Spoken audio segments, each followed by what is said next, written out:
kami akan jaga betul amanah ini untuk mengawal uang masyarakat dimanapun PSI berada, dan kita juga yang saat ini mengawal suara-suara yang sudah diberikan agar jangan sampai ada yang miss gara-gara salah tulis, salah hitung. Assalamualaikum warahmatullahi wabarakatuh. Salam sejahtera bagi kita semua. Selamat kepada pemirsa Maiwa TV yang telah bergabung pada saat ini.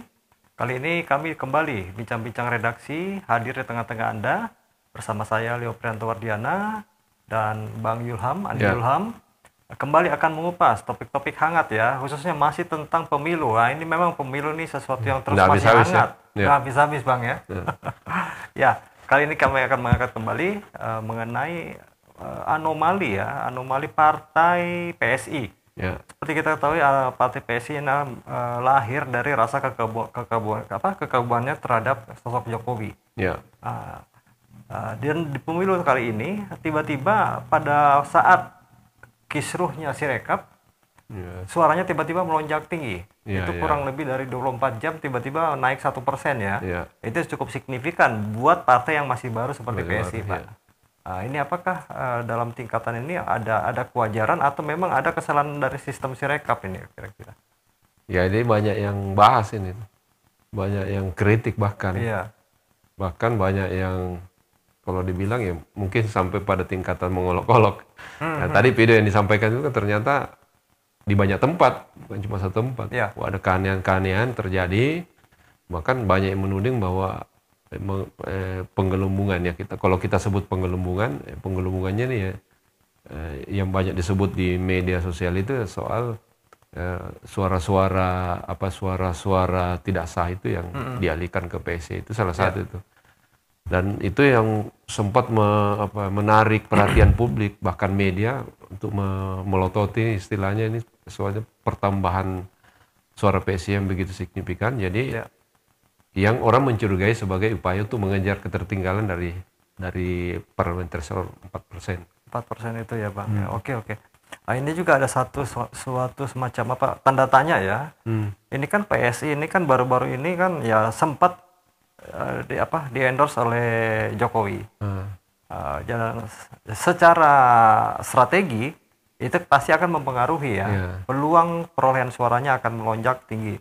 Sementara di sistem lain, di quick count, perhitungan quick count dari lembaga survei yang 2%, lain, 2, sekian.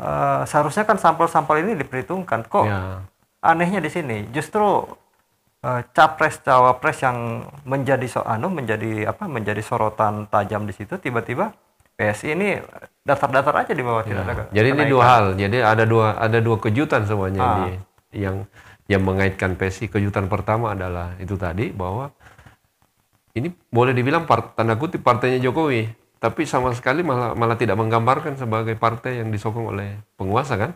Hasilnya kan cuma 2 sekian persen. Terus kejutan kedua adalah saat tiba-tiba dia melonjak dengan sangat signifikan. Dari 2, sekian persen tiba-tiba 3, sekian persen. 3% dalam waktu yang relatif nggak sampai 24 jam.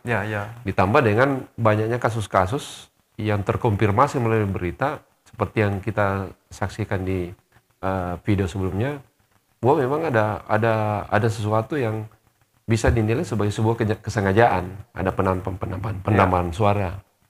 Ya tentu kalau dikaitkan soal hubungannya dengan Jokowi, orang sebenarnya tidak kaget. Cuma kan mungkin kalau dipikir cara menambahnya itu, tanda kutip ya, cara menambahnya itu yang agak rada-rada jorok. Jadi ini sebenarnya ini perbedaan data di C1 sebagai bukti fisik. Dan ternyata berbeda jauh dengan data yang ada di Sirekap. Nah ini mungkin ini salahnya di mana nih sebenarnya? Ya ini banyak kan, tadi kan bukti-bukti sudah disampaikan bahwa ada ternyata tertukar data. Bahkan ada yang suara tidak sah yang berpindah. Nah, itu kasus-kasus seperti itu kan. Suara saya tidak sah berpindah dan lain-lain. Tapi sebenarnya itu polemiknya boleh dibilang sekarang relatif mereda karena kan Sirekapnya kan dihentikan. Jadi rekapitulasi dihentikan, tinggal penayangan gambar C1. C1 atau C hasil. Relatif itu sebenarnya sudah menurunkan tensi politik terkait PSI. Ya. Kan sebenarnya kan PSI ini kan jadi perbincangan hangat di mana-mana, orang kan tiba-tiba dia naik. Karena kan yang jadi persoalan naiknya bukan sekedar presentase, tapi memang nilai suaranya itu, angka suaranya itu memang naik, melonjak tajam. Ya. Dalam waktu yang relatif singkat. Dan yang lebih aneh lagi bahwa yang naik cuma dia sendiri. Ya. Dia sendiri. Nah, semua akhirnya mengaitkan soal dugaan bahwa ini karena mengejar parliamentary threshold yang 4%. Ya. Karena 4% dengan dia cuma 2, sekian praktis kan tidak lolos ke Senayan. Ya. Sementara yang 2 sekian persen itu kan hasil quick count. Itu juga dari sisi lain. Orang-orang yang bergelut di quick count kan yang mempercayai quick count sebagai hasil yang ilmiah jadi khawatir. Ya. Wah, jangan-jangan terjadi anomali tadi. Wah, kalau kita percaya hasil quick count dari Pilpres itu yang benar di quick count itu atau mendekati, ternyata khusus PSI tidak berdasarkan hasil quick count. Ya. Nah, sekarang cenderung suasananya sudah jauh lebih menurun karena dihentikan. Mungkin juga karena yang kita dapat, kita juga memperoleh informasi bahwa akhirnya penambahan suara di PSI itu juga akhirnya juga jadi terhenti. Ya. Jadi mungkin mentok di 3,2%. Ya. 3%. Karena kan dengan naiknya PSI kan yang paling ketar-ketir P3. Ya. Karena konon juga di saat yang sama P3 merasa loh kok ada keanehan juga di dirinya. Apa itu suaranya cenderung menurun. Nah, apakah ada kaitannya kan walau-walam. Ya, tapi orang akhirnya jadi mengait-kaitkan seolah-olah bahwa ada kaitan itu. Kan bisa saja kan kalau dia naik itu pasti ada yang dikorbankan.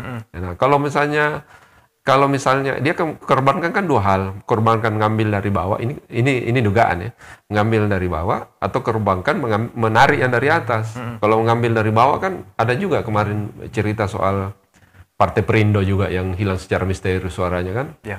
Nah, itu makanya juga lagi mencak-mencak juga.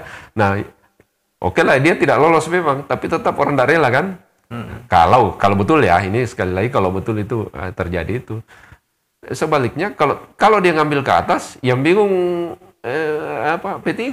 Karena P3 yang paling rendah di antara 9 partai yang lolos kan. Dia praktis sekarang berada di batas ambang batas 4%. Ya. Kalau misalnya narik ke atas kan bisa nah ini orang khawatir. Juga seperti itu. Tapi kemungkinan karena ini sekian banyak orang yang memelototi dan reaksi publik ini begitu kencang, kemungkinan itu mungkin ada kaitannya sampai akhirnya penambahan itu akhirnya relatif mulai normal kembali. Ya, berarti ini ada tiga indikasi ya. Pertama ini kan dalam tanda kutip kewajaran. Ya. Apakah ini wajar setelah di-endorse oleh Jokowi? Ya. Terus kedua, apakah memang ada kesalahan sistem di Sirekap sendiri? Dan ketiga, atau memang ada unsur kesengajaan, baik secara manual maupun secara sistem ya. Dari ketiga hal ini, kalau mengamati ini, publik kan sangat reaktif merespon, sangat cepat sekali merespon. Ini bagaimana dengan partai-partai yang selama ini boleh dikatakan suaranya tidak mengalami kenaikan signifikan? Menyikapi perkembangan dari Nah itulah jadi bahan itu. Kalau misalnya tidak terkait dengan penambahan PSSI mungkin mereka tidak ada masalah kan. Ya. Dan jadi masalah kalau dicurigai bahwa itu ada kaitannya dengan mereka. Anggaplah misalnya kok suara saya berkurang. Ya. Jangan-jangan nih lari ke situ kan jangan-jangan. Ya. Sebaliknya juga yang kurang dari atas kan. Ini kan ada beberapa partai yang tidak lolos parliamentary threshold itu juga ya contoh tadi soal Perindo itu. Wah ini kenapa bisa suara saya hilang meskipun semuanya tidak hilang pun tetap tidak lolos. Ya. Nah, berdasarkan teorinya kan. Tapi ini kan kita berdasarkan hasil Sirekap. Kan kalau KPU kan belum, secara resmi belum mengumumkan. Tapi kalau berdasarkan hasil Sirekap dan quick count itu ya seperti itu konstelasinya. Nah, ini kan keanehan soal penambahan suara di PSI secara signifikan dalam waktu singkat. Itu satu hal. Sebenarnya kalau ada keanehan sebelumnya. Keanehan itu yang Kang Leo tadi sudah sampaikan bahwa loh kok ini PSI ini kan boleh dibilang adalah partainya Jokowi. Ya. Yang pimpin pun putranya Jokowi. Kok tidak signifikan suaranya? Ya. Ini kan jadi bahasan. Nanti kita bahas itu. Kita selesaikan dulu soal Sirekap yang naik ini. Tapi kalau ngelihat istilahnya apa? Sasaran mereka PSI ya, khususnya untuk kaum pemilih, kan boleh dikatakan ini kan mereka menyasar nih generasi milenial ya, tanda kutip milenial, yang dimana ini milenial kan ini didasarkan pada semangat mereka untuk ya sebenarnya sih bagaimana peran mereka di pemilu atau pemerintahan itu bisa lebih besar. Apakah ini juga salah satu faktor yang membuat kalau misalnya terjadi kewajaran? Itu. Ya ini kan juga agak membingungkan juga semuanya PSI ini kan. Kan dia segmennya kan segmen pemuda ini ceritanya. Pemuda perkotaan lah. Yang ya kita profilnya kan kita bisa tergambar. Cuma akhir-akhir ini ada perubahan, Kang. Dia partai anak muda. Tapi ada Armando di situ. Ya. Kan bukan milenial lagi kan. Bahkan Helmi Yahya masuk. Di Irma Huta Barat masuk. Ya. Bahkan pendirinya PSI kan Jeffrey Giovanni kan bukan orang muda lagi. Apakah ini kan bukan strategi untuk menggenjot mungkin ya? Ya, kalau soal muda itu segmentasi. Oke, dia ambil segmentasi pemuda. Cuma kalau dibilang bahwa orang PSI adalah isinya adalah orang-orang muda. Ya sepertinya sudah mulai terbantah karena sudah mulai masuk tokoh-tokoh yang sudah relatif tidak muda lagi. Nah itu soal itu kan satu soal ini soal kenapa suara PSI tiba-tiba melonjak, bahkan beberapa kasus di daerah-daerah yang sudah cukup mencengangkan lonjakannya itu, keanehan-keanehan itu. Bahkan ada berita yang di Kalimantan itu saksi PSI pun kaget kok tiba-tiba ada suara sebesar ini. Nah ini kan jadi bahan perbincangan di media sosial dan jadi perhatian para pemerhati termasuk dari media memelototi ini PSI ada apa? Kok PSI doang yang berubah secara signifikan? Betul. Dan mungkin itulah sebabnya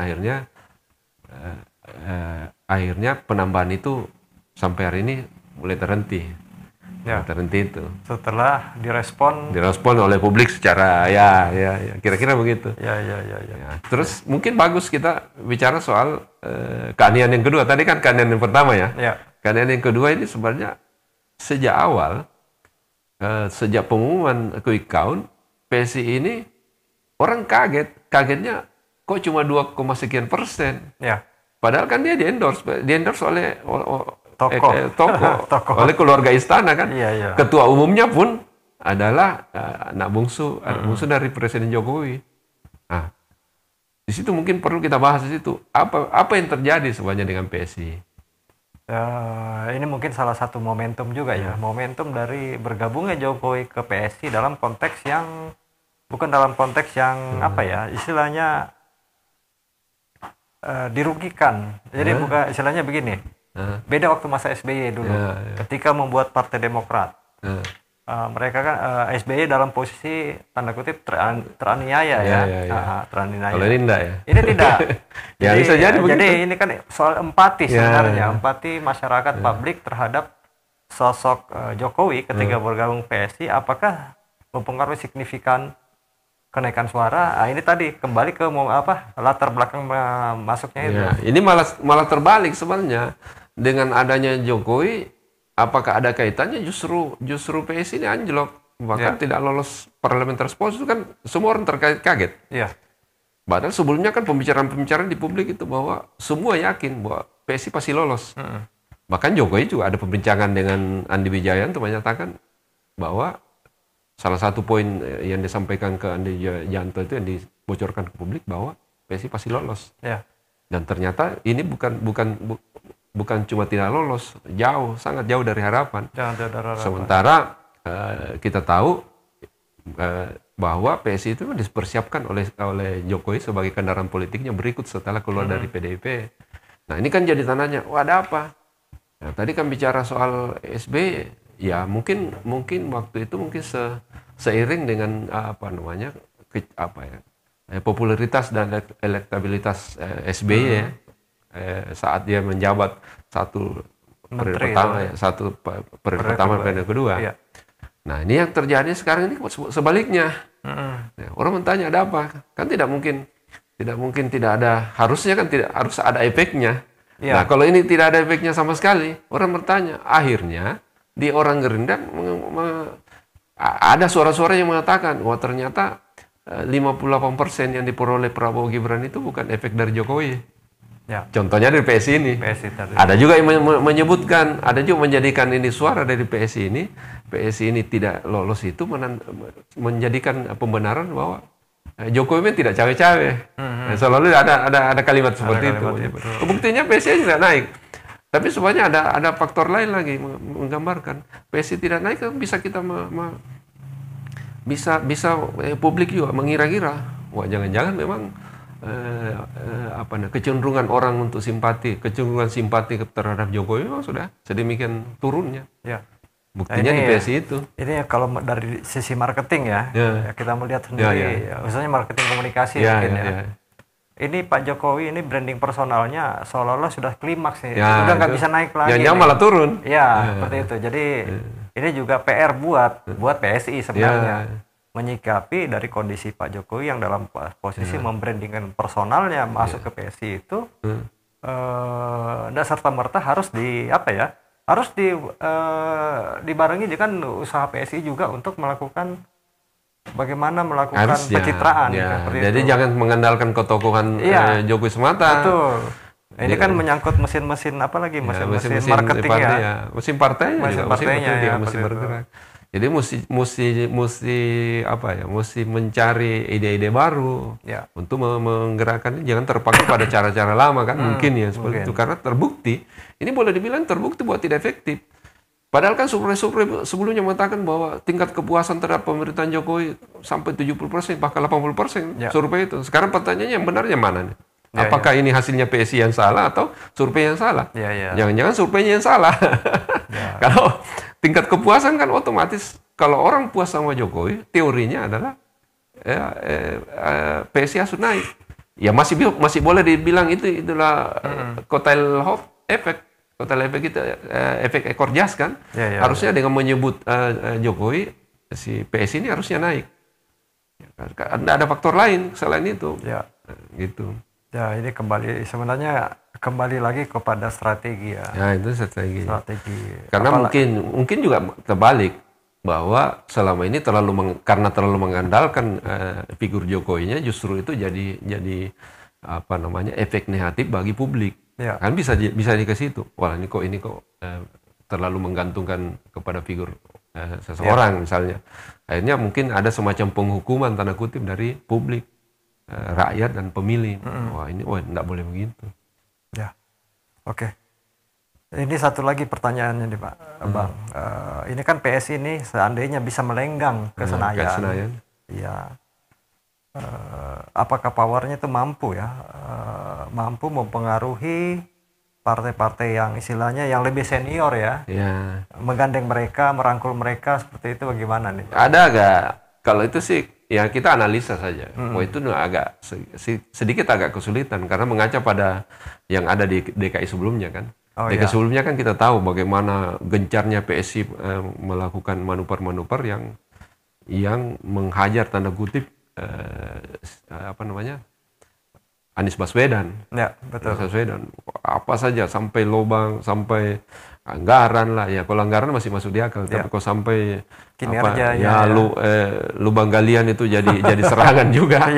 Mungkin juga bisa jadi juga ini ada efek dari situ. Ada semacam kejengkelan publik terhadap perilaku oknum-oknum dari PSI itu yang membuat orang menghukumnya dengan melalui pemilu itu. Contoh salah satu yang paling fenomenal kan soal yang giring itu. Yang terperosok di arena Formula E itu kan, yang meragukan memastikan ini tidak akan jalan, ternyata nggak jalan kan. Nah, itu kan mungkin ada faktor-faktor itu yang tersimpan di memori publik, akhirnya mereka terhukum dengan cara yang seperti yang sekarang ini. Karena kan cukup kencang waktu giring kan, sampai ngomong pidato di depan apa namanya, pidato di depan presiden pun dia mengecam habis Anies Baswedan sebagai orang yang pecatan, nah, itu kira-kira dianggap pembohong dan lain-lain. Ya boleh frontal, boleh frontal, cuma mungkin ada relnya. Ya mungkin ya, ini mungkin faktor itu yang membuat dia semacam ada hukuman dari para pemilih untuk ke situ. Tapi ini kan teori kita, ini kan teori kita, karena kan apalagi teori apalagi yang kita mau sampaikan untuk membenarkan kenapa PSI tidak naik. Ya, kan Kaisang sudah di situ. Betul. Ya, Jokowi di mana-mana billboardnya itu kan pasang foto Jokowi. Bahkan tagline yang sangat terkenal kan tegak lurus. Ya. Tegak lurus kepada Jokowi kan. Artinya sedikit banyaknya secara logika, secara teori politik soal kotel efek itu mesti ada efeknya. Kalau memang Jokowi punya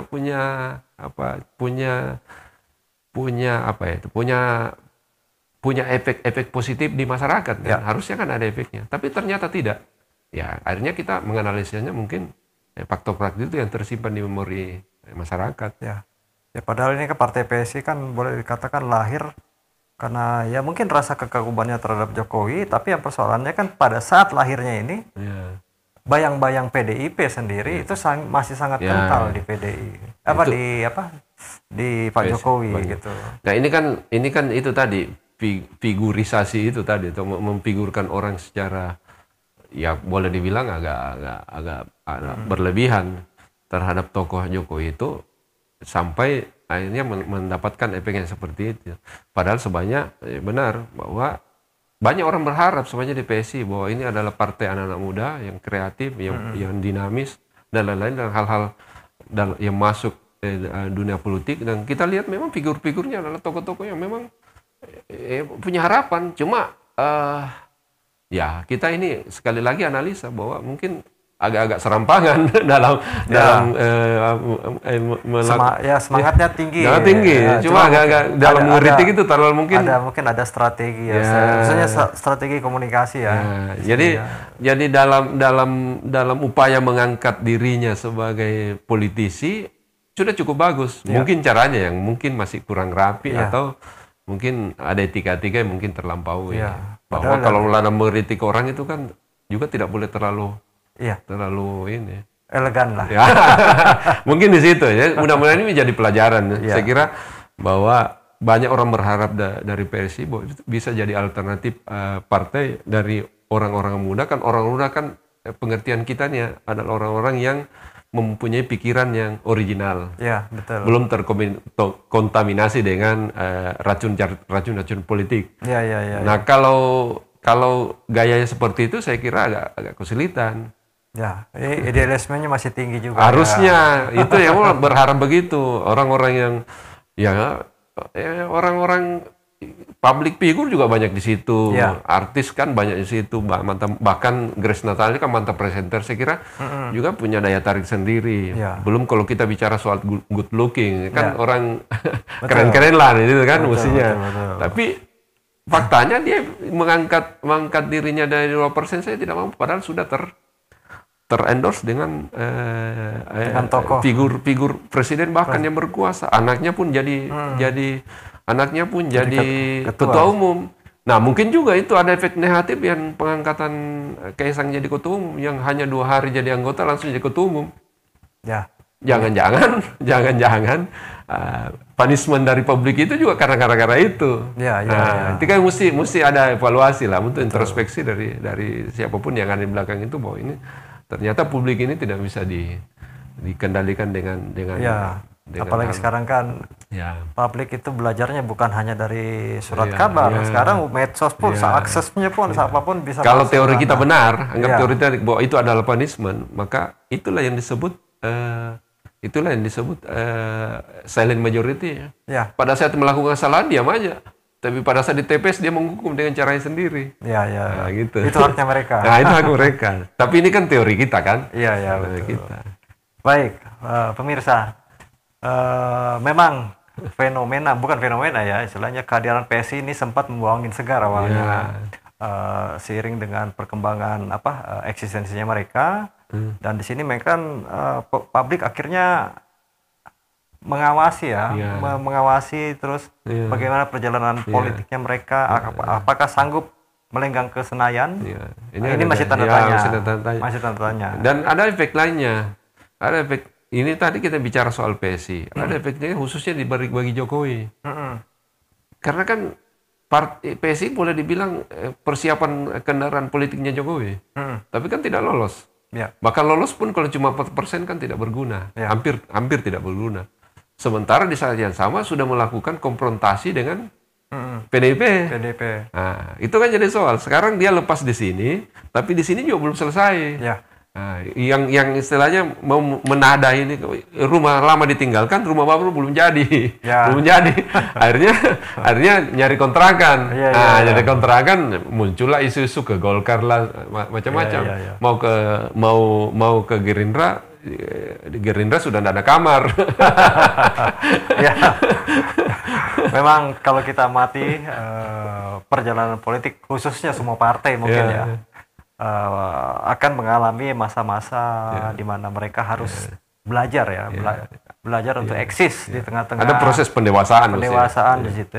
Dan mudah-mudahan pemilu kali ini memberikan proses pembelajaran buat semua partai. Semua partai. Meskipun di tengah-tengah kita di tengah-tengah berjalannya pemilu mengatakan bahwa ini pemilu yang tidak seperti biasanya. Ya. Tidak seperti biasanya, artinya sangat jauh dari harapan, tapi inilah pembelajaran yang paling penting buat partai-partai. Deddy Sitorus bilang paling brutal. Paling brutal. Ya, khususnya untuk partai-partai yang masih muda ya. Ya, jadikan pelajaran ini. Ya, apalagi di masyarakat, publik menaruh harapan besar, baik itu Partai Umat, Partai PSI, ya, semua Perindo dan lain-lain. Perindo membawa harapan besar kepada bangsa ini. Mudah-mudahan ke depan partai-partai ini bisa lebih baik lah. Dan ini sebelum ditutup, ini terakhir kan ini kalau benar ini yang terjadi yang 9 sekarang, berarti tidak ada satupun partai baru yang lolos ke Senayan. Ya. Ya, termasuk yang Bapak sebut tadi, Partai Umat dah lolos, Perindo dah lolos, Ya. bahkan Hanura dan lain-lain semua dah Ya, lolos. Partai Gelora ya. Gelora semua dah lolos. Ya ternyata memang untuk menjadi gajah itu ada proses. Nah, tapi ini ada berita baik bagi partai-partai yang tidak lolos, karena sekarang MK sudah memutuskan untuk membatalkan undang-undang yang menyebut parliamentary threshold 4%. Ya. Jadi kemungkinan nanti ini sudah tidak 4%. Mau berapa nanti kan DPR yang membuat. Ya.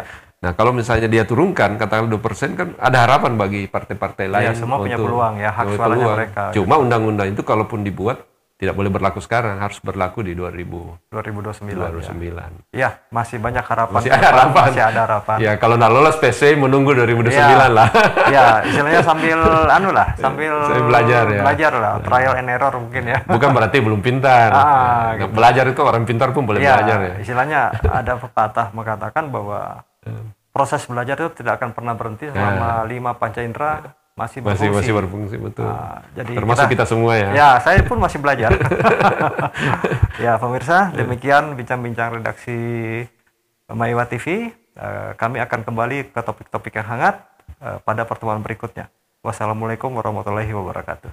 Waalaikumsalam warahmatullahi wabarakatuh.